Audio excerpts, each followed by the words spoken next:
Hi guys, ಈ video special ಆಗಿ ಕೊಡಗಿನಲ್ಲಿ ಇರುವಂಥ ಟ್ಯಾಕ್ಸಿ ಡ್ರೈವರ್ಗಳಿಗೆ, ಎಲ್ರಿಗಲ್ಲ ಕೆಲವೊಂದಷ್ಟು ಡ್ರೈವರ್ಗಳಿಗೆ, ಸ್ವಲ್ಪ ನಾವು ಏನು ಹೇಳ್ತಿದ್ದೀವಿ ಅಂತ ಅರ್ಥ ಆಗದಿರೋಂಥ ಡ್ರೈವರ್ಗಳಿಗೆ ನಾನು ಮಾಡ್ತಿರೋಂಥದ್ದು.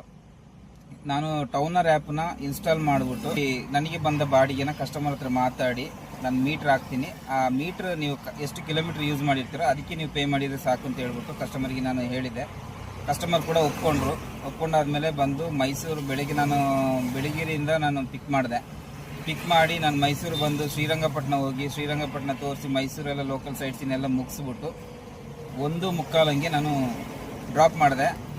ಮಿನಿಮಮ್ ಒಂದು 7 hours 28 minutes ನಾನು ಅದು ಡ್ಯೂಟಿ ಮಾಡಿದ್ದೀನಿ. ಡ್ಯೂಟಿ ಮಾಡಿ ಆದಮೇಲೆ ನಾನು ತೊಗೊಂಡೋಗ್ಬಿಟ್ಟೆ. ಬಿಲ್ ಎಷ್ಟಾಯಿತು? ಇಷ್ಟು 5,900 ರೂಪಾಯಿ ವಿತ್ ಬ್ಯಾಟ ಸೇರಿಬಿಟ್ಟು ಬಂದಿತ್ತು. ಸೊ ಅದನ್ನ ನಾನು ಕೊಟ್ಟೆ, ಕಸ್ಟಮರು ಪೇ ಮಾಡಿ ಅವರು ಹೋದರು. ಸೊ ಇದು ನಮ್ಮಲ್ಲೂ ಕೂಡ, ಕೊಡಗಲ್ಲೂ ಕೂಡ ಟೌನರ್ ಆ್ಯಪ್ ವರ್ಕ್ ಆಗುತ್ತೆ ಅನ್ನೋದಕ್ಕೆ ಇದೊಂದು ಪ್ರೂಫ್ ಆಗಿ ನಾನು ಈ ವಿಡಿಯೋ ಮಾಡ್ತಾ ಇರೋದು ಗೈಸ್. ಇದು ಎಲ್ರಿಗೂ ಗೊತ್ತಾಗಲಿ. ಕೊಡಗಲ್ಲಿರೋರಿಗೆ ಟೌನರ್ ಆ್ಯಪ್ ಅಂತ ಹೇಳಿದರೆ ಏನಂತ ಗೊತ್ತಿಲ್ಲ, ಅವರಿಗೆ ಯಾವ ಥರ ಯೂಸ್ ಮಾಡಬೇಕಂತ ಗೊತ್ತಿಲ್ಲ, ಅದರಿಂದ ಏನು ಯೂಸ್ ಆಗುತ್ತೆ ಅಂತಲೂ ಗೊತ್ತಿಲ್ಲ. ಟೌನರ್ ಆ್ಯಪ್ ಅನ್ನೋದು ನಮಗೆ ಒಂದು ಟೆಕ್ನಾಲಜಿ ನಮಗೆ ಒಂದು ಸಿಕ್ಕಿದೆ. ಈಗ ಒಂದು ಫ್ರೀಯಾಗಿ ಕೊಡ್ತಾ ಇದ್ದಾರೆ, ಅದನ್ನ ನಾವು ಇನ್ಸ್ಟಾಲ್ ಮಾಡ್ಕೊಳ್ಳುವ. ಮತ್ತೆ ಇನ್ನೊಂದು ಏನಂತ ಹೇಳಿದ್ರೆ, ಸರ್ಕಾರದ ರೇಟಲ್ಲಿ ಅದು ನಮಗೆ ಸಿಗ್ತಾ ಉಂಟು. ಕಿಲೋಮೀಟ್ರಿಗೆ 24 ರೂಪಾಯಿ ಸೆಡಾನಿಗೆ ಸಿಗ್ತಾ ಇದೆ, ಆಯಿತಾ? ಅದನ್ನು ನಾವು ಯೂಸ್ ಮಾಡ್ಕೊಳ್ಳುವ. ಇದೀಗ ಸ್ಟಾರ್ಟಿಂಗ್ ಈಗ ಡಿಸೆಂಬರ್ ಗಂಟೆಲ್ಲ ಫ್ರೀ ಇರುತ್ತೆ. ಇನ್ನು ಜನವರಿಯಿಂದ ಅದು ಕಾಸ್ಟ್ ಆಗ್ಬೋದು, ಹೇಳಲಿಕ್ಕಾಗಲ್ಲ. ಸೊ ಆಗುವಾಗ ದೊಡ್ಡ ರೇಟ್ ಏನು ಬರಲ್ಲ, ಅದು 20 ರೂಪಾಯಿ ಬರುತ್ತೆ ಅಂತ ಅವ್ರ ಕಂಪನಿ ಮೂಲಕನೇ ಹೇಳ್ತಿದ್ದಾರೆ.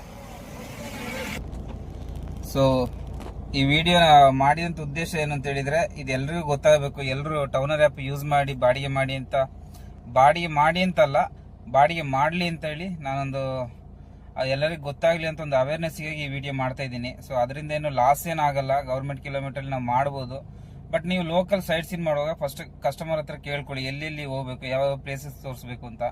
ಅಪ್ ಆ್ಯಂಡ್ ಡೌನ್ ಕಿಲೋಮೀಟ್ರಿಗೆ ನೀವು ಮೀಟ್ರ್ ಹಾಕಿಬಿಟ್ಟೆ ಬಾಡಿಗೆ ಮಾಡಿ ಆರಾಮಾಗಿ ಹೋಗ್ಬೋದು, ಏನು ತೊಂದರೆ ಇಲ್ಲ. ಅದರಲ್ಲಿ ಕಸ್ಟಮರ್ ಕೊಡಲ್ಲ ಮಾಡಲ್ಲ ಅದು ಹೇಳ್ಬೇಕಂತ ಅವಶ್ಯಕತೆನೇ ಇಲ್ಲ.